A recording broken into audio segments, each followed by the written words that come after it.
السلام علیکم ناظرین، آج ہم بات کریں گے سہیل وڑائی صاحب کے حالیہ کالموں پر، جنہوں نے ملکی سیاست میں ایک نئی بحث چھیڑ دی ہے۔ بعض لوگ سمجھتے ہیں کہ یہ صرف ایک صحافتی تجزیہ ہے، لیکن اکثر سیاسی مبصرین کا خیال ہے کہ ان کے الفاظ دراصل طاقت کے ایوانوں سے نکلنے والا پیغام ہے۔ سوال یہ ہے کہ یہ پیغام کس کے لیے ہے، کس نے سمجھا، کس نے سمجھنے کا دعویٰ کیا۔ سہیل وڑائی صاحب کا شمار ان سینئر صحافیوں میں ہوتا ہے جنہیں طاقت کے مراکز کے قریب سمجھا جاتا ہے۔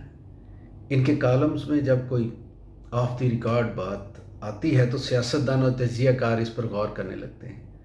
حالیہ دنوں میں ان کے اوپر تلے کالموں نے ایسا تاثر دیا جیسے وہ کسی اور کی زبان بول رہے ہوں۔ یہی وجہ ہے کہ تنقید براہ راست وڑائی صاحب پر کم اور پس پردہ قوتوں پر زیادہ ہوئی۔ اس وقت پاکستان میں سیاسی چینلز بند ہیں، مذاکرات کے باضابطہ فورم جتنے ہیں وہ مفلوج ہو چکے ہیں۔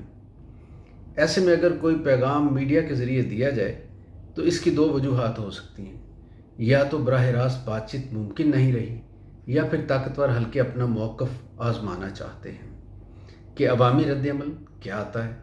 سہیل وڑائی کے کالم اسی حکمت عملی کا حصہ نظر آتے ہیں۔ اب سوال یہ ہے کہ تحریک انصاف اس صورتحال سے کیسے فائدہ اٹھا سکتی ہے۔ پہلا فائدہ یہ ہے کہ اگر واقعی یہ پیغام اسٹیبلشمنٹ کا تھا تو پی ٹی آئی براہ راست مذاکرات کا مطالبہ مزید زور سے کر سکتی ہے۔ دوسرا، یہ کہا جا سکتا ہے کہ ہمارے موقف کو سننے کے سوا کوئی چارہ نہیں رہا۔ تیسرا پہلو یہ ہے کہ پی ٹی آئی اس طرح کے بالواسطہ رابطوں کو اپنے حامیوں کے سامنے یہ ثبوت بنا سکتی ہے کہ طاقتور حلقے اب بھی انہیں نظر انداز نہیں کر سکتے۔ لیکن یہ کھیل یک طرفہ نہیں ہے۔ اس طرح کے کالم پی ٹی آئی کے اندر بھی غلط فہمیاں پیدا کر سکتے ہیں۔ کچھ رہنما یہ سمجھ سکتے ہیں کہ اب ہمارے لیے دروازے کھل گئے ہیں، لہٰذا سخت موقف میں نرمی لائی جائے، جبکہ دوسرا دھڑا کہے گا کہ جب تک براہ راست مذاکرات نہ ہوں تب تک کسی بھی درمیانی پیغام پر بھروسہ نہ کیا جائے۔ یہی وہ مقام ہے جہاں تحریک انصاف اپنی صفوں میں تقسیم کا شکار ہو سکتی ہے۔ یہ صورتحال پل پل بدل رہی ہے، لیکن یہ کھیل یک طرفہ نہیں ہے۔ اس طرح کے کالم پی ٹی آئی کے اندر بھی غلط فہمیاں پیدا کر سکتے ہیں، اور ناظرین یہ طے ہے کہ سہیل وڑائی صاحب، ان کے کالم جو ہیں یہ محض اتفاقیہ نہیں، وہ سیاسی فضا کو ٹٹولنے کے لیے ایک آزمائشی غبارہ پھوڑ رہے ہیں۔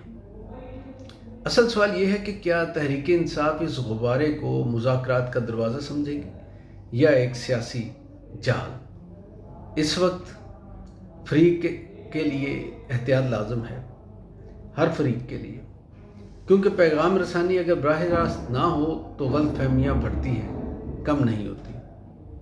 میری رائے میں اگر واقعی طاقتور حلقے سیاسی مصالحت چاہتے ہیں تو انہیں پردے کے پیچھے سے نکل کر براہ راست بات کرنی ہوگی۔ بصورت دیگر ایسے کالم صرف شور پیدا کریں گے، حل نہیں۔